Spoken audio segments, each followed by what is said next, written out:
And we go back now to the story of the closing of the border between Venezuela and Colombia. And we're going to be joined by our correspondent, Natalia Margarita. Now, Natalia, as part of this story, we're sort of learning about the huge numbers of Colombians who live here in Venezuela. I'm wondering if you can explain for us, historically, why have so many Colombians decided to migrate here to Venezuela? Well, Cody, there is a mixture of different aspects that play a role in what you just mentioned, the fact of millions of Colombians currently living in Venezuela. One of those is the lack of opportunities, the lack of employment opportunities. But on the other side also is the lack of access to proper social programs. And with this I mean access to public education or access to healthcare system.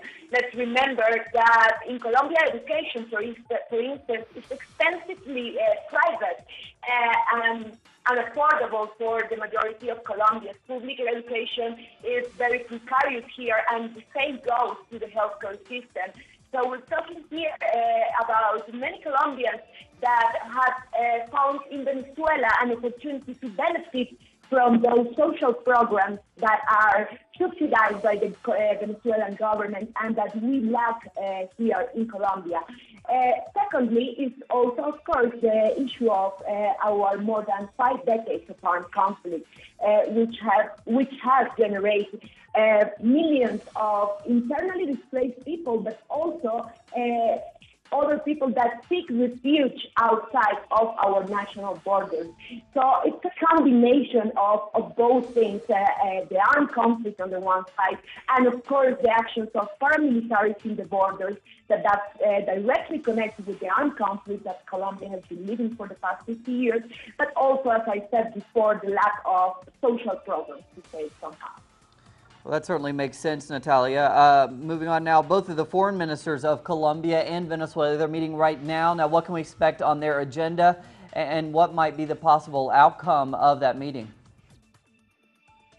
Well, it is clear, like a specific agenda is not public, has not been public, of course. But what we can expect from the statements that both governments, the Venezuela and Colombian government, has done in the past days, is that the most important issue for Venezuelan government is, of course, the issue of paramilitarism.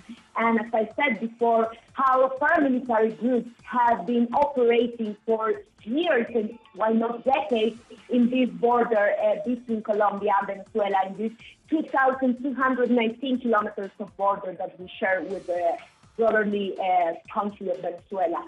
And in terms of Colombia, what we know is that our Chancellor, Angela Holguín, is expected to address the issue of smuggling and how it is important to establish a binational policy to tackle the smuggling issue, specifically the smuggling of gasoline, but also of medicines and food. Say somehow that, as I said, these things like medicines and food are subsidized in Venezuela, and in Colombia the prices are incredibly high.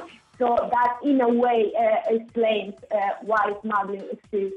And the idea of the Colombian government is to, as I said, establish a binational policy to tackle it. On the other side, it is important to mention that in the core, for the Venezuelan government, in the core of this issue is the paramilitarism and how paramilitary groups have been benefiting from this smuggling in the border.